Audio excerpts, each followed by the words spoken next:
Hey, and welcome back to Hardspace Shipbreaker. Hardspace Shipbreaker. I mentioned last video that I was gonna give it a few days before I record a new mission because I was getting kind of annoyed. I lied, or slash changed my mind. So I'm gonna jump into this one. I don't want to do quasar thrusters because we've just done those. I want something with a class 2 reactor. I think we haven't done a cargo ship. The only real option here is this javelin. I don't want to do a fuel tank javelin.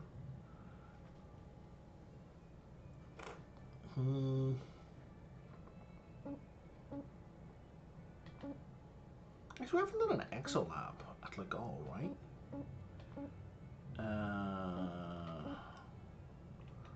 Hazard levels are kind of low. Yeah, you know what? Let's jump in. Class 1 reactors are boring and low value, but I mean, the money really doesn't matter. What really matters is how many checkpoints there are. I move the mouse. Here we've a bit more of the ongoing story of the necessity of unionization. Oh no, fuel.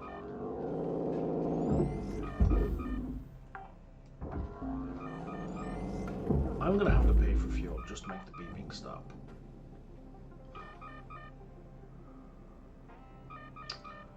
Boop boop boop boop boop boop boop.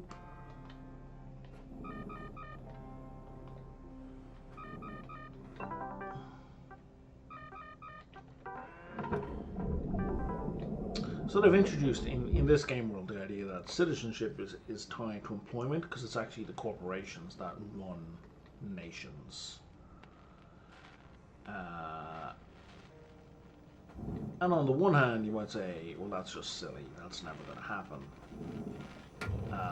Okay, maybe. That's kind of been a long-standing trope within dystopian fiction. So, from that angle, yeah, sure, it's fine. From another angle, Elon Musk has effectively become the president of the United States. I mean, he's not the president in title.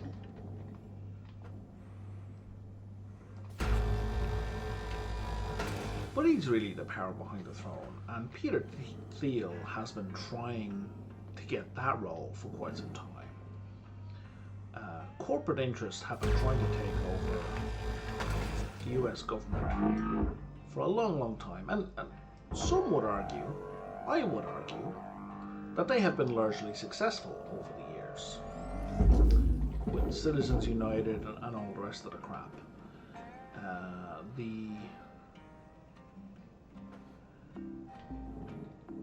It's a joke to call it influence, really. But the power that US corporations have within the US government, it's not even corruption anymore, to be frank. Like, I mean, it just is. They simply do control the situation. And Americans want to blather on about having a democracy and their grand experiment in democracy. Experiment. Like, I don't even understand the thought behind that claim. Grand experiment in democracy. Lads, half the planet's a democracy. What are you talking about?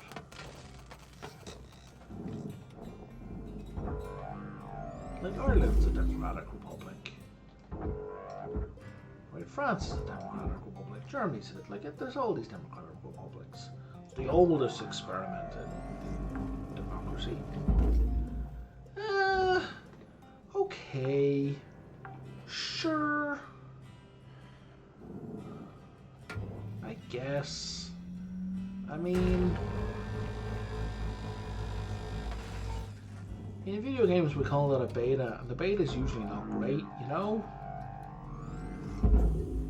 the beta is usually things you look at and go, okay, here's all the things that are not good and we need to fix. So just a thought, fellas. You know, enough of the nonsense. So this game posits that corporations are, and the thing is, like, if we look at Musk in particular, but Trump as well. I mean, Trump is a corporate gobshite as well, and their fascination on who gets to have citizenship, right? This very fashy tendency of deciding who are the good people, who are the bad people. Is something on fire? Something has to be on fire. I think the ship's on fire.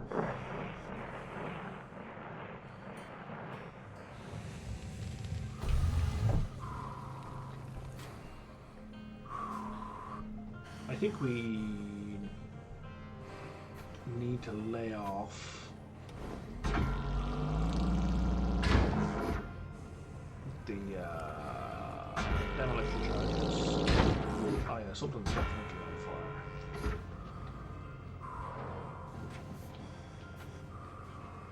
Nothing's on fire? I'm very confused. Why? What mattresses were destroyed?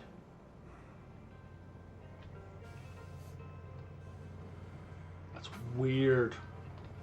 This game's being really weird.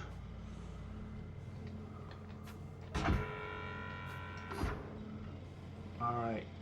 Oh, no, don't. Oh, no, those airlocks. That's fine.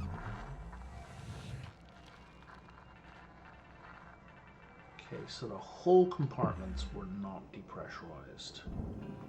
Is there a door going through to them, I wonder? Let's open this up again.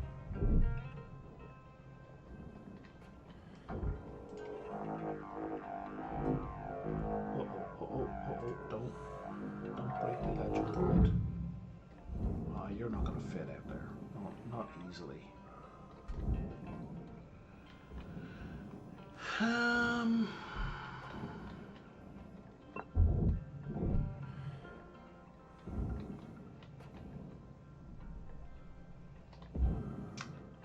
Let's get over there or there.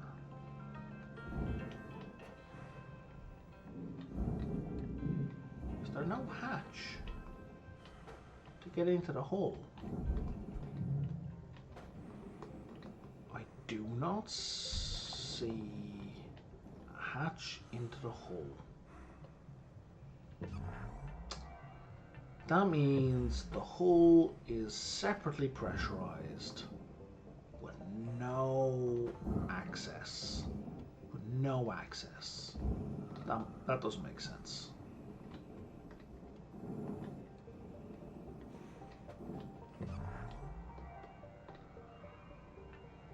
I'm only seeing one airlock. Okay, and now I can switch to objects. And now you see, I can now see all the objects. And you can see what the airlock looks like, right? The airlock is like a box, right there, airlock console. And I don't see another one. So it looks like there is no actual direct way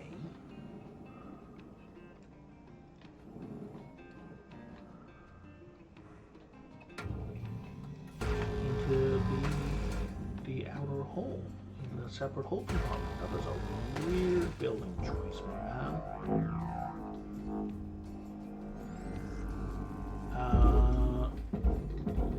Explosive decompression it is.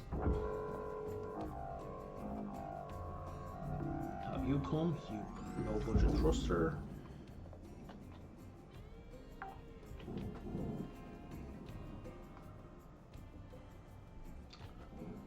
So what I'm about to do is probably gonna suck.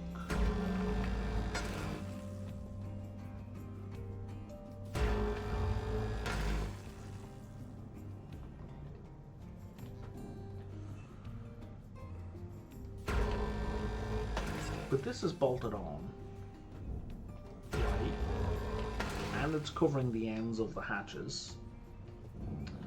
So when this gets cut, you don't do anything, do you? Yeah, in the past, there used to be like a key you'd click in here, and you had to do that to fix the first. So this is going to explode off.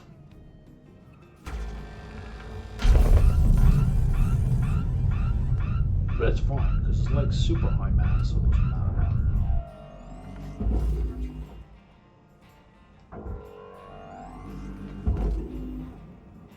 So that was fine.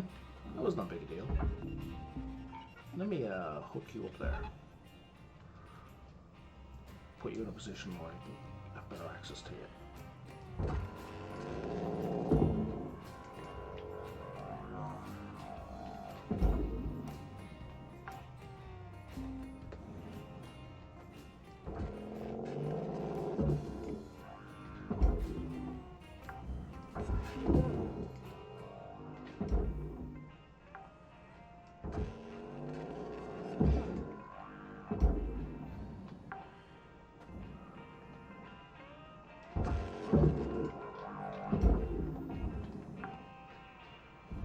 So yeah, so I mean, the dystopia represented in this game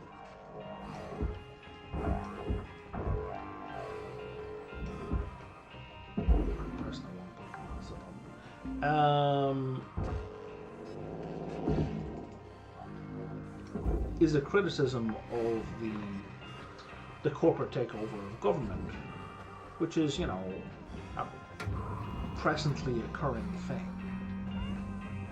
Which is how dystopia works.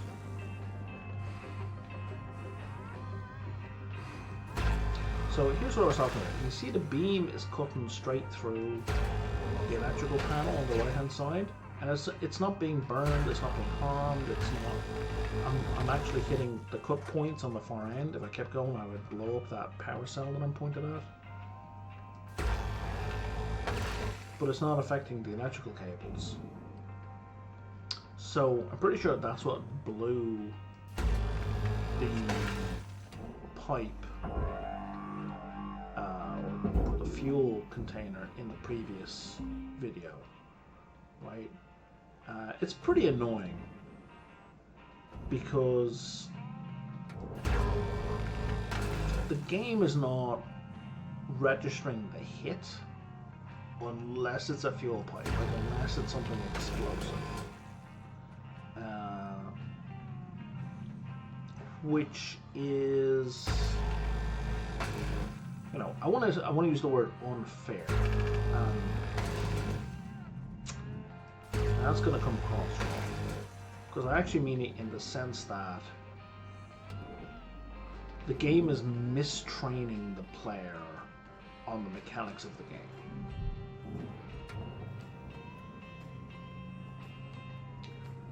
So in every use of the cutter, you're learning how the cutter works, right? And if the majority of your usages are when the beam visually cuts through another object but doesn't affect it, then the game is teaching you that visually cutting through another object doesn't matter. To then have that matter for pipes and probably reactors is changing the rules mid-game, right? Now it may be that the rule, but fuel pipes always explode. Maybe that rule is consistent, but it's not a rule you're really going to go out of your way to test, right? Unless you're, you know, you actively want to test it. If you just want to play the game, you're not going to actively test that, because the first time it blows up, you're like, oh, not doing that again. So in that sense, it's unfair, in that the rules are being applied inconsistently.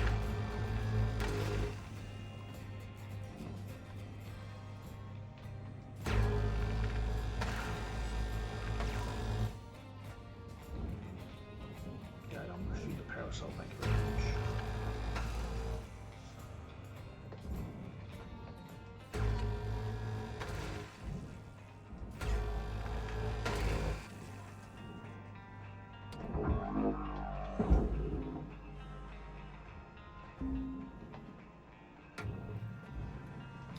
These cables are largely worthless. Anything that's going into the furnace is largely worthless.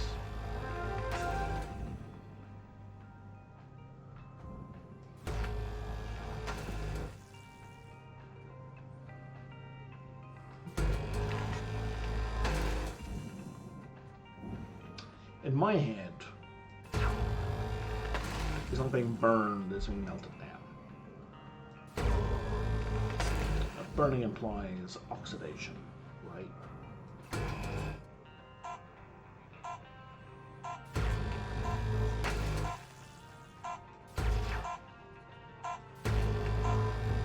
And if the metal is oxidized, it's effectively useless. You've converted it into rust if it's iron.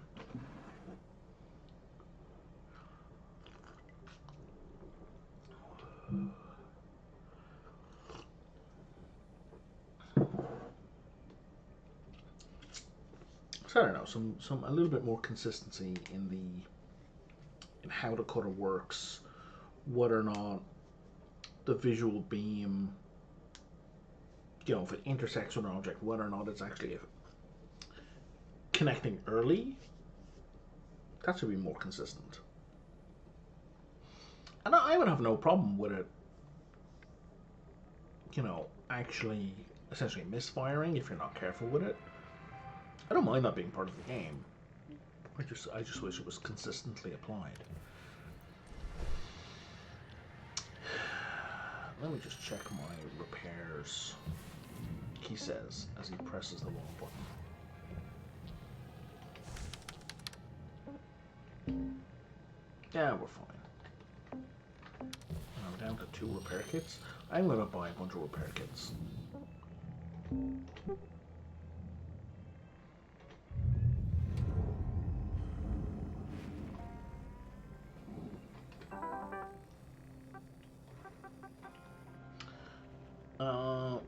Two, three, four, five. 1, 2, 3, 4, 5. Oh, what's Hal Blather on about? Mysticism? Come on, man. Yoga. Okay, yeah.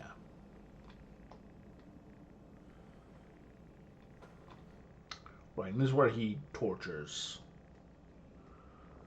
some of the other people.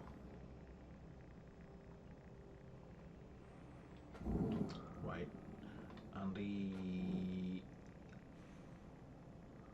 the thing that's going on here is just pointing out how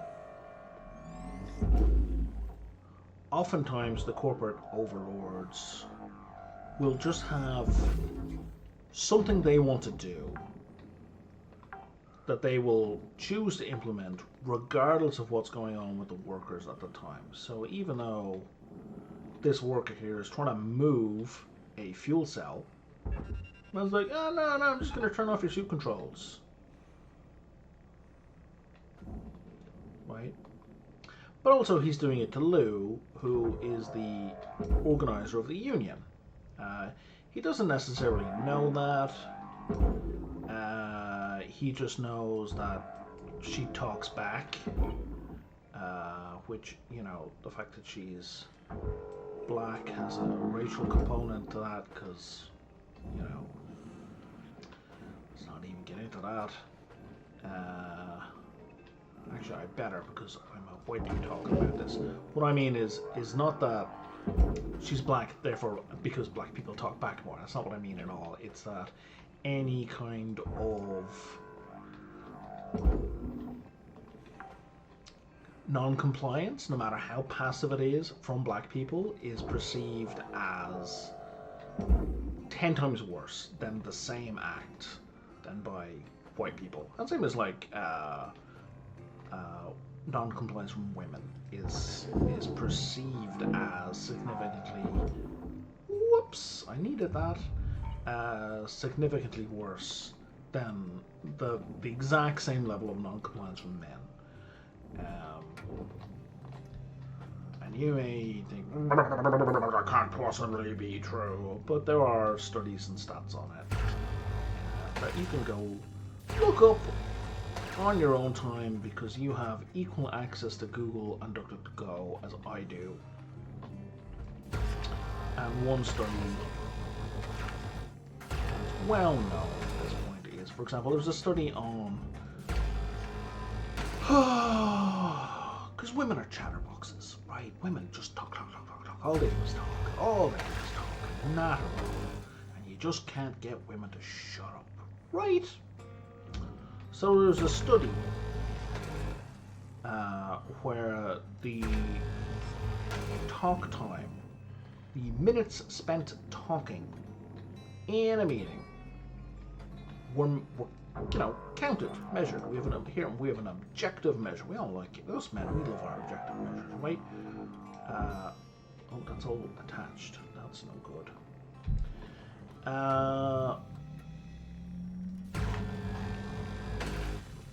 Where the talk time of everyone in the meeting was measured. Right down to the seconds. And women spoke for like 46% of the time, or 40% of the time, something along those lines. And when the participants were asked, the men all perceived the women to have dominated the conversation, to have spoken vastly more than the men involved. When the fact of the matter is, they spoke less.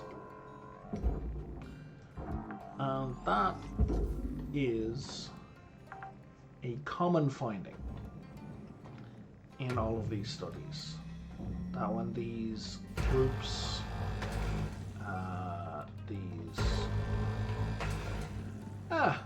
I was going to avoid the word oppressed, but fuck it, no. When these oppressed groups are perceived to be more belligerent or more loud or more outspoken, whenever objective measures are put in play, it is universally the case that they are not those things. That all objective measures show that they are either on par or less than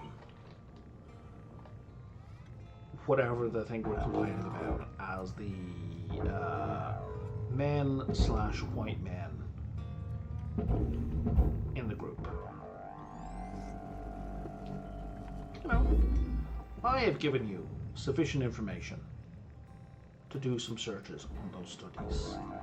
If you can't find them, you're not trying. If you've typed in a single search into Google, or even better, scholar.google.com, which restricts your searches to academic stuff, if you've done a single search on that, you've barely even tried. As a rule, for any search, if you don't find what you're looking for, you should be doing, you probably end up doing 4 or 5 searches, adding in ands and nots, and looking what the Boolean, learning how to do a Boolean search, learning how to and, learning how to not, learning how to eliminate terms you don't want and add in more terms you do want.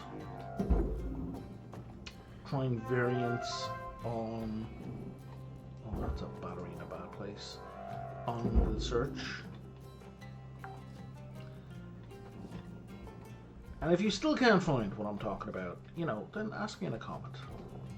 But I'm going to want to see, I'm going to require you to paste in at least 3 of the searches you did, like the URL. That shows me the search that you did, so I can look at it and see whether or not the results were actually in that search or not. Because if you just say, I did a search and I can't find it, you don't have a link, I don't believe you. Because I did searches and I found it. Why didn't you?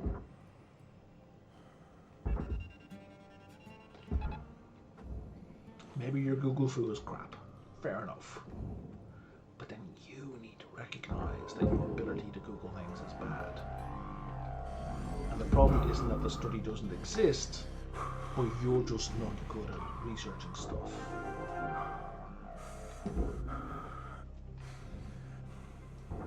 Oh, that's connected to everything.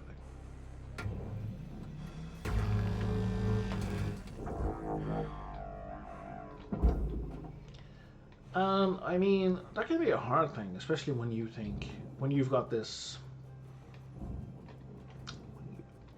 Oh, there was a way through, kinda.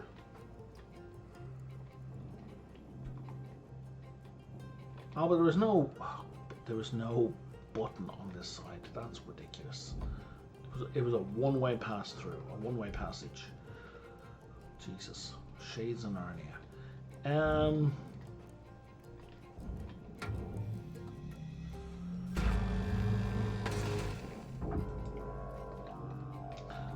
So that can be kind of a difficult thing for people to accept. So especially when you've internalized this idea of being a smart person versus being a stupid person, which, setting aside the ableism for a moment,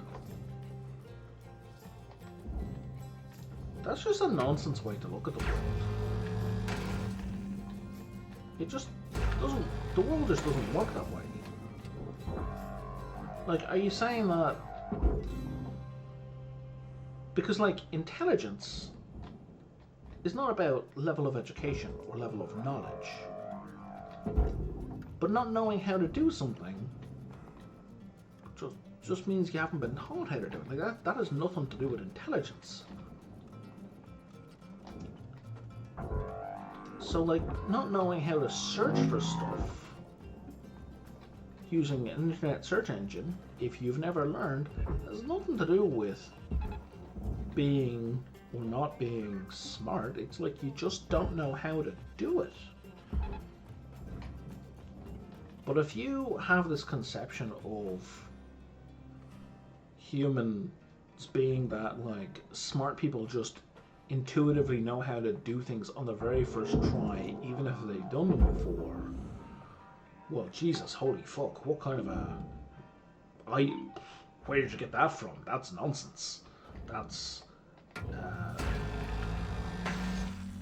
not generally how we measure intelligence in people at all, even in the non-academic context.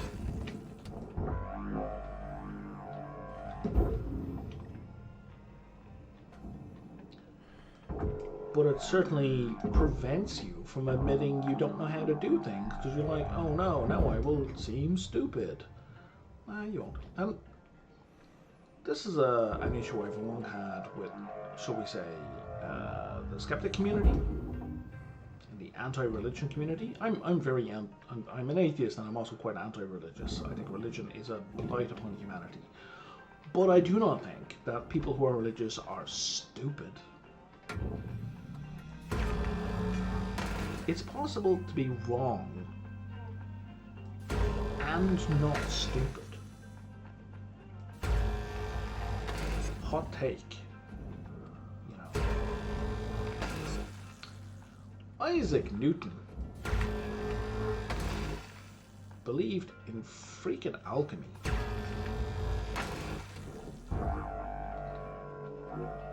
And if you're going to tell me that one of the two people who created calculus was stupid, then I don't know what your bar for intelligence is.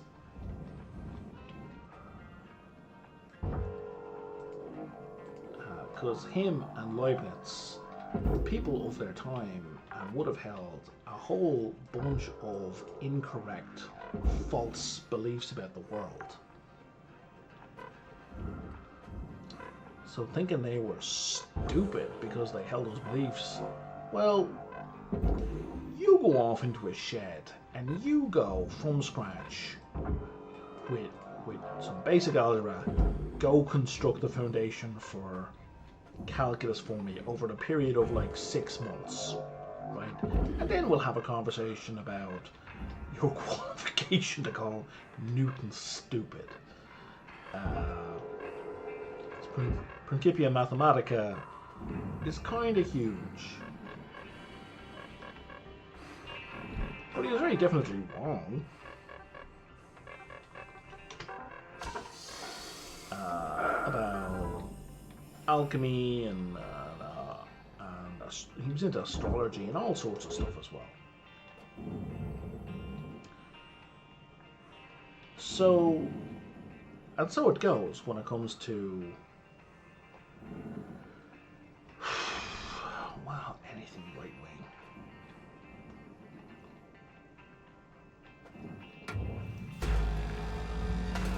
A good rule of thumb is the right wing take is wrong, whatever it is, right? You're going to go really far with that rubric. I mean, I'm not saying that is correct in 100% of cases, but 90%, yeah, I'll take that one. It's wrong, or even when it's right, it probably has nuance issues. That means it's wrong in a significant number of cases, even if it's like occasionally correct. But believing right-wing things doesn't make you stupid, it just makes you incorrect on this particular topic. For example, there's only two genders. Is wrong. It's just wrong. Even if you say there's only two sexes, that's also wrong. It's not the same thing. I'm saying sex and gender is the same thing. That's just, I mean, the ignorance of that kind of statement is kind of mind-blowing. Are you connected? You're 14 ton and you're 14 ton. Yeah, you're all connected. How do I disconnect you? I'm not too sure. I think you're already connected.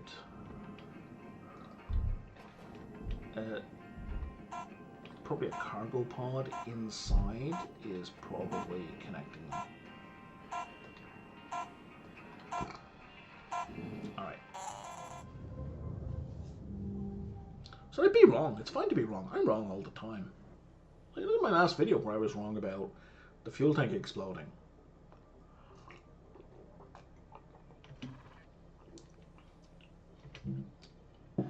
And the biggest problem with calling people stupid when they are wrong means you have eliminated from the frame of possibility, from the range of possibilities, that someone has made a mistake, right? Like, they can't have made a mistake because they're stupid. And if you say, well, the reason you make mistakes is because you're stupid, you're saying, really?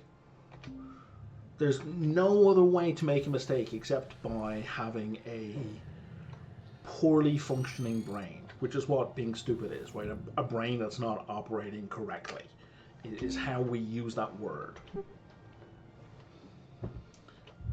You're saying the only way to be mistaken about something is to be stupid. Well, you are mistaken, but I ain't calling you stupid. There are curl arms like hell. Okay, we're doing another in-game conversation. I'm gonna ignore this conversation because this is just filler. No, that's not fair. It's a conversation I'm only interested in because I want to keep talking about what I'm talking about. If you spend any time at all looking at psychology and neuroscience,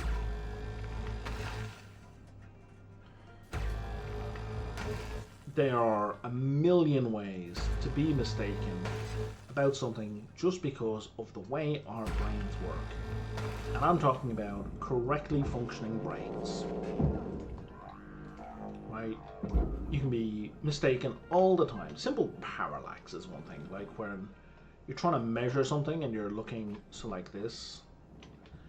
If I'm trying to measure something and I'm looking over the edge, I'm going to misread that because there's errors of parallax because the angle introduces an angular distortion effect. effectively because of the distance between the thing being used to do the measuring and the thing being measured. We misjudge that scale all the time, such that it even has a name. Like I said, parallax. Why am I cutting those? They need to stay attached. That was a silly mistake. Speaking of mistakes, and here's a common source of mistake that we don't even have to get into all this neuroscience stuff about. Distraction. When being distracted, one makes mistakes. Because one's focus is on something else. And that's not a question of stupidity, that's just, I'm not paying attention. And we can lose attentiveness for a variety of reasons.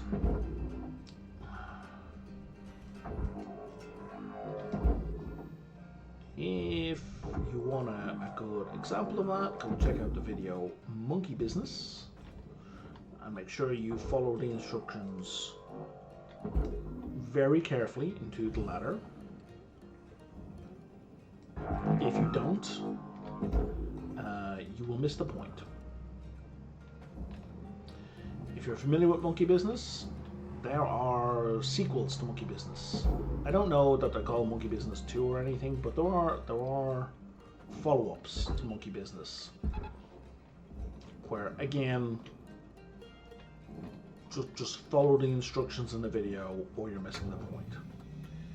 And you will learn a whole bunch of things about attention that you probably didn't before. And those are things that are, again, rooted in neuroscience. Hang on. There we go.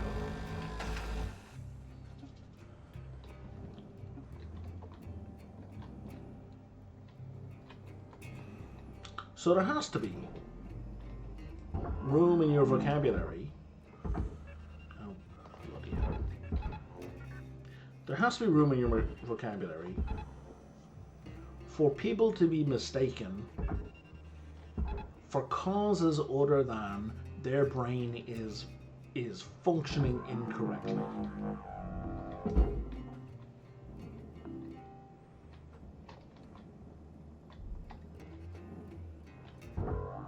Like, there has to be, because if you don't, you're excluding someone has the wrong information from your range of possibilities, and that's wrong. You're mistaken if you're excluding that, and you can go take a walk and think about what that, by your rules, means about you. And if you're going to be like, no, I'm not stupid, I have made a mistake, but not for reasons that my brain is broken, then you are allowing for the fact that people can be wrong without having their brains being poorly functioning, right? Which is all I'm suggesting you need to do.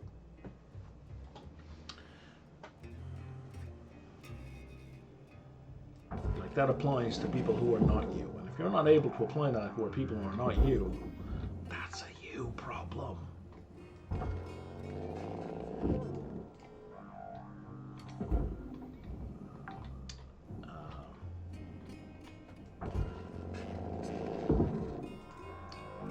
Someone who I think gets this wrong a lot, who I otherwise think is great, is Rebecca Watson, Skeptic. She does a lot of very important videos on important topics, but she just refuses to stop calling people stupid. I don't know, it's just mean at this point. I don't know why she insists on doing it. I don't know what her reasoning is. I don't think she's ever really addressed any of the requests to stop calling people stupid, to stop being... oh, I needed that. To stop being an ableist asshole, basically. So I don't watch a lot of her videos because they're just like, look at these stupid people. It's like, look, you're highlighting a very important issue. You have a very large audience. You're up until the point you called people stupid. You were making some excellent points. I don't know.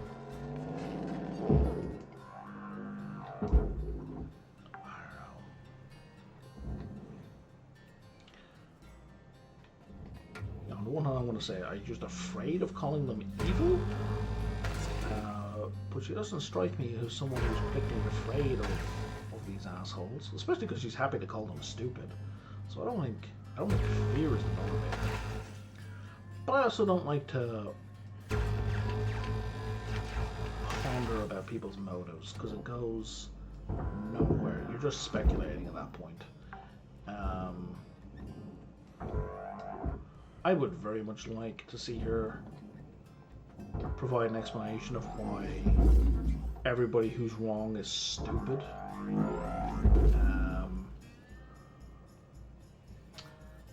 And I hope it's just not, well, it's a simple explanation that her audience can understand, because that's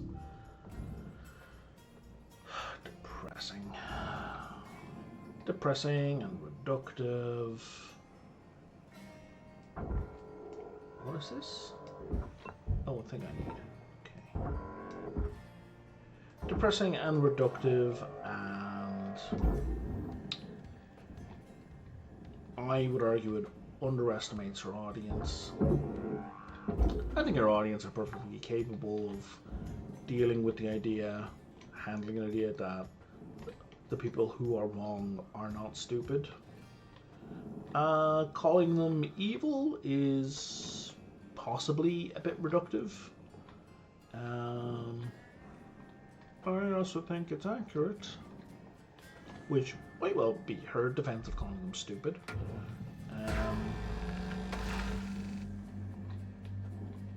But at least with evil, I can point out an ethical framework for why I think it's evil.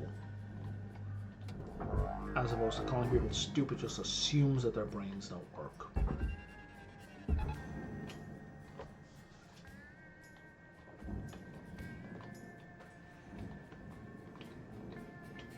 There's no assumption in calling them evil. It's saying, look, if you're doing a thing that harms other people, and doing harm isn't evil, and you're doing a thing that harms other people, and you know it harms other people, and your justification in doing that harm is not the prevention of harms to other people, it's just because you want to, that's evil. I'm going to define that as evil.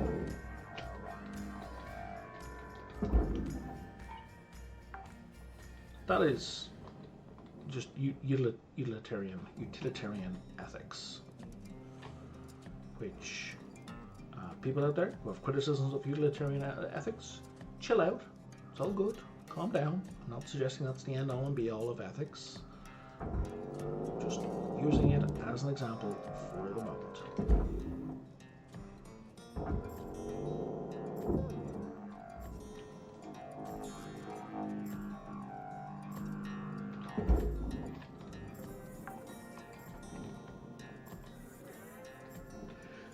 Here we go.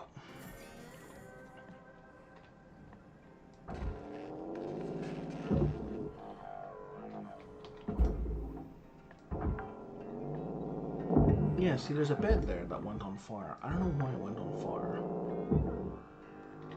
Or why nothing else went on fire.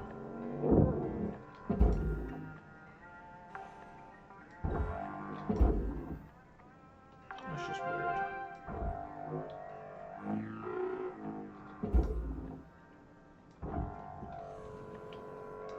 Oh, I see. That's not the bed I was looking for. Where'd the bed go?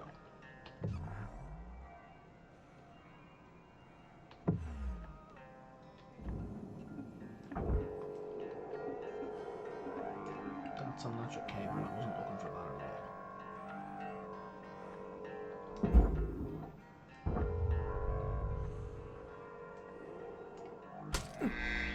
God damn it.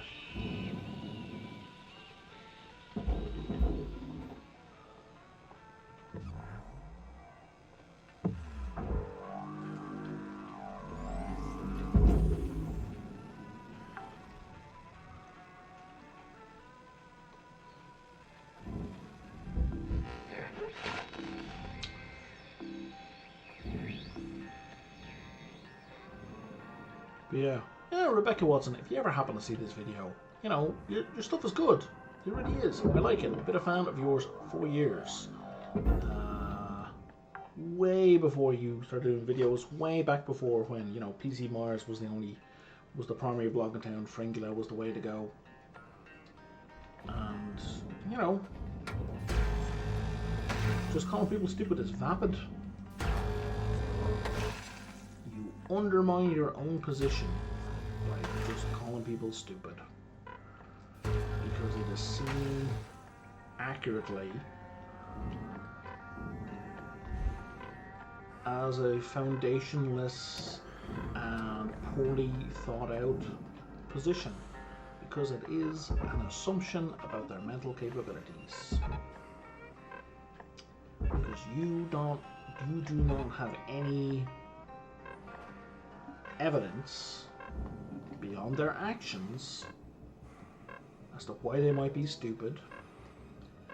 And there are many, many different motivations available for any given set of actions. And to simply say the only one that applies is this one here, stupidity, nah. That suggests a fundamental lack of curiosity, lack of thought, lack of thoroughness.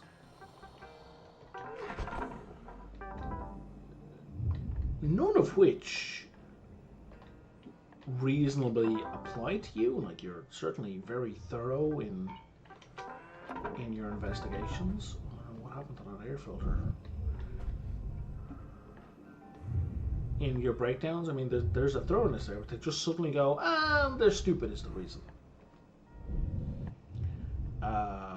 Contrasts sharply with the rest of your work. So, you know,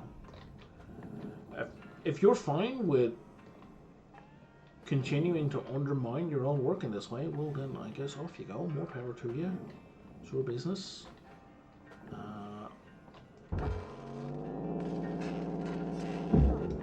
I think that's a silly choice, but it is your choice to make.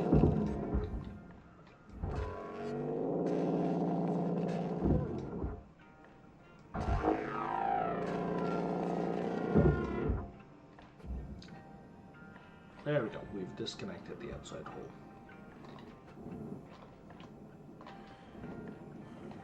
Which is the heavier? This is 3 ton. Oh, we have not disconnected the outside hole. I thought we had. I guess there's a quick way to check. We're going to put a tether there.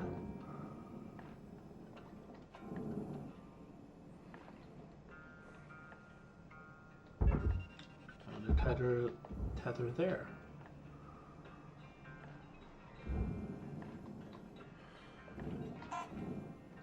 Oh, no, it's all still connected. Bugger. Well, I'm out of time on this particular thing.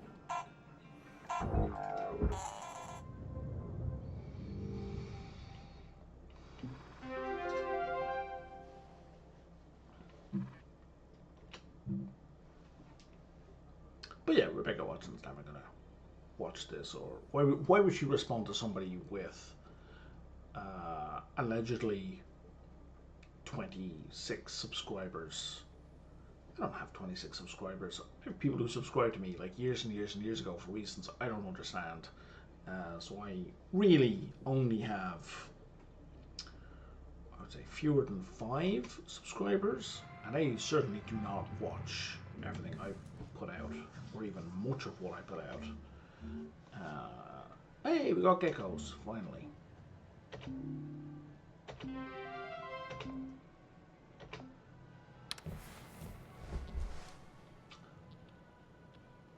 Oh god. Okay, so Hal's got some nonsense going on. Oh, is this because the radiation is being introduced? Right.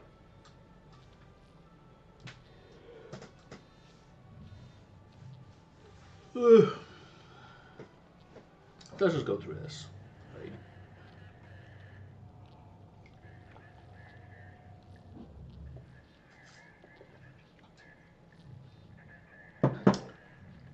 So this is just narrative reflecting your game mechanic of gaining XP.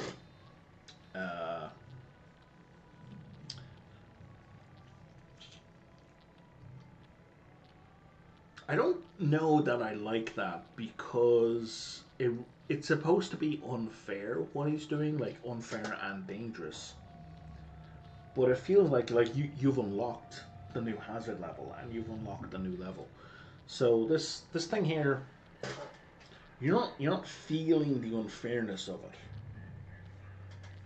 It's just explaining away the game mechanic unlock. Because it feels like you've earned it by the accumulation of XP. So I think there's a mismatch between the narrative and the mechanic there. That is unfortunate. Just checking. Yeah, you need a repair. Basically, anything once anything hits 80%, I kind of want to repair it, just to stop it breaking in the middle of the next shift. And my ship is almost done anyway.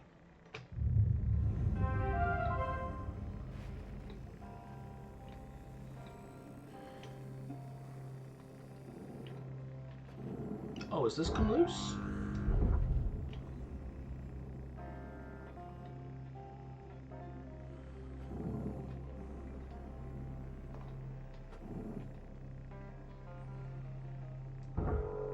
That has come loose. What is going on? I don't understand. What the fuck is going on here?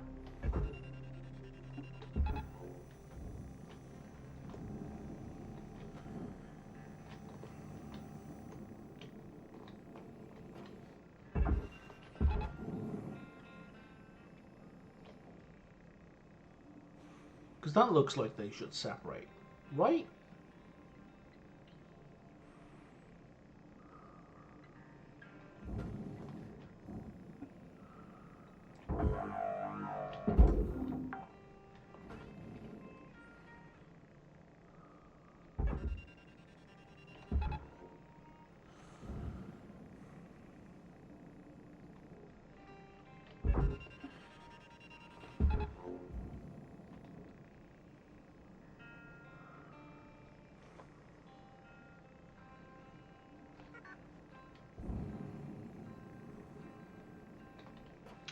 I don't know, it's like stuff came loose and then locked in again. And looking at it from back here, it looks like... I don't even know what it looks like. It just looks bizarre. Because I would really prefer to pull stuff out of the front.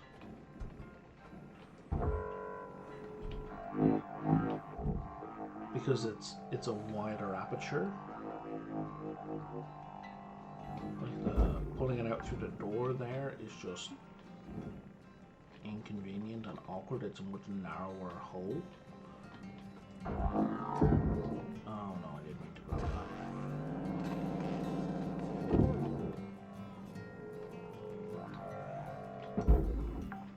But I guess I gotta work with what I gotta work with.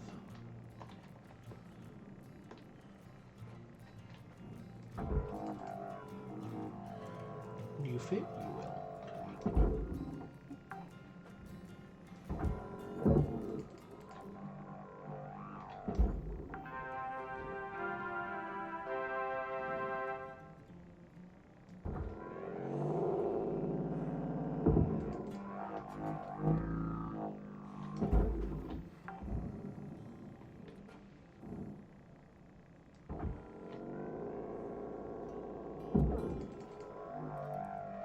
And you know, we're kind of at that point where I basically say, screw you to the game mechanics, go, you know what, I'm done, I'm finished, I've hit the gold mark that I have for this ship, right? I've gotten all the links tokens out of it, I'm finished, it's all going to go into the processor. I'm fine, there is no downside to me doing this. If this were an actual job, corporate would lose their minds. Right, how dare I not maximize the profitability of that? Because the stuff you destroy doesn't get added to your bill, to your debt. Right? It just gets destroyed. Now that gap between the yellow and the red implies I've left something floating around.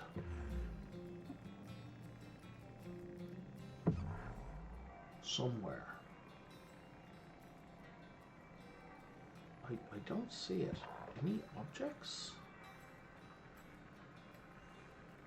Okay, so that's an object.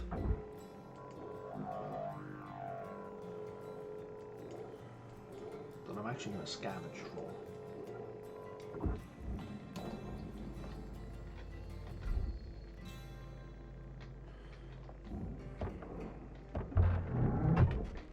There we go. And now that's scrap. That was the thing that was missing.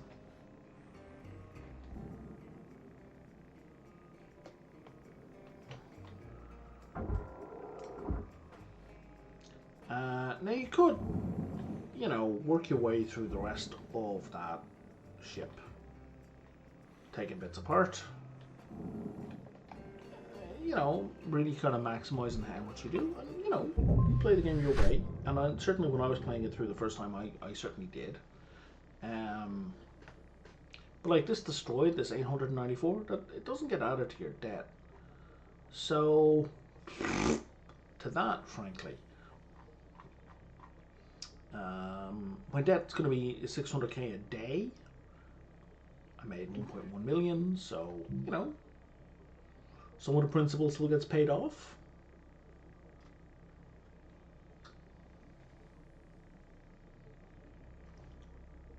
Spoiler, it doesn't matter in the end. And not just like narratively, it doesn't matter in the end. You'll see why.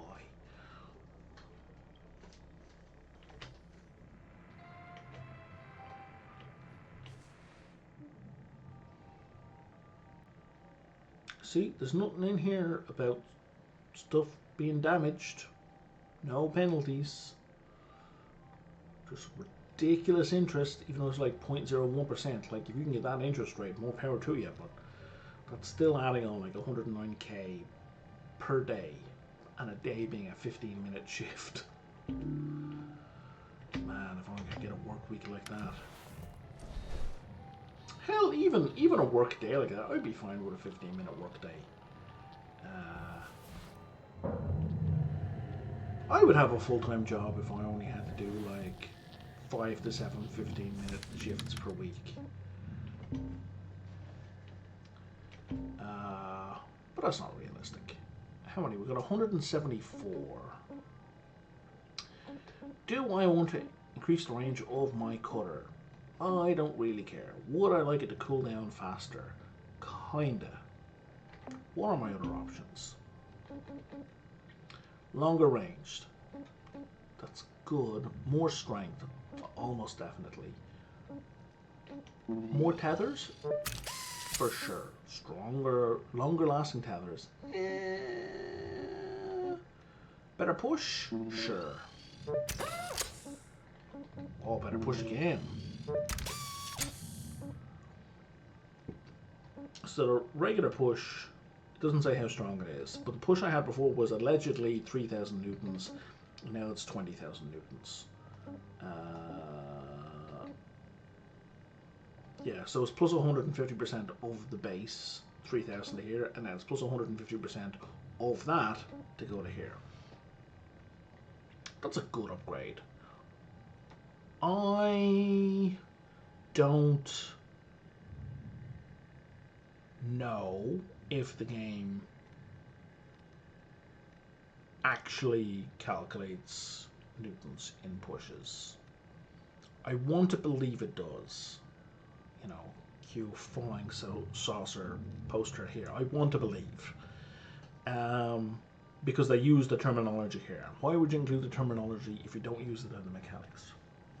But my experience of the mechanics says that's not how the game works. Because the game is not, as you've seen from all sorts of stuff, the fact that you know, your tether strength. How do you measure strength in kilograms? Like, come on. Come on. Strength is a measure of force. Kilogram is a measure of mass. That doesn't make any sense. I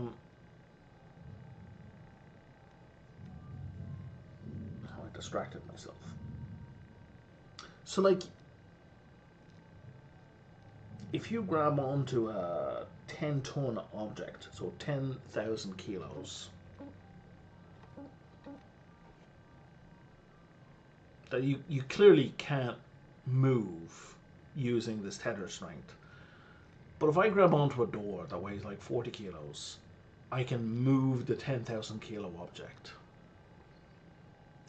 There's an inconsistency in the physics there. Because either I'm able to apply a certain amount of newtons, i.e. force, to the objects that I'm holding on to. Like if I'm able to apply a set amount of force, then I should be able to move a 10,000 kilo object by grabbing onto it really, really slowly versus the tiny object I can just whip around. But holding onto a small object and then using that to push the big object should make no difference whatsoever in a strict application of physics. Force is a force, is a force, is a force. It doesn't become, you know, the military speak is a force multiplier. Like a human does a certain amount of damage, putting a gun into their hands multiplies the force of that human, right? That's a military way of looking at things. That's not a physics way of looking at things.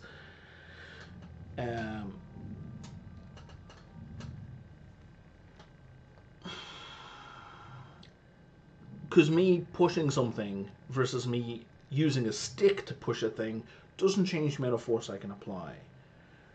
We're not talking about leverage. We're not talking about pulleys. Shh. We're talking about a direct application of force. Chill out. So, you know, the use of newtons here is nice, but I don't think it's accurate at all. Anyway, if any constructive criticism, leave it below in the comments.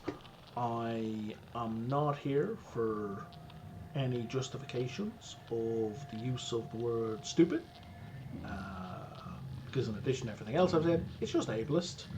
What you're really saying is that people who have mental health issues, whose brains aren't functioning properly, are wrong about a whole bunch of other things they're not necessarily wrong about because they're stupid.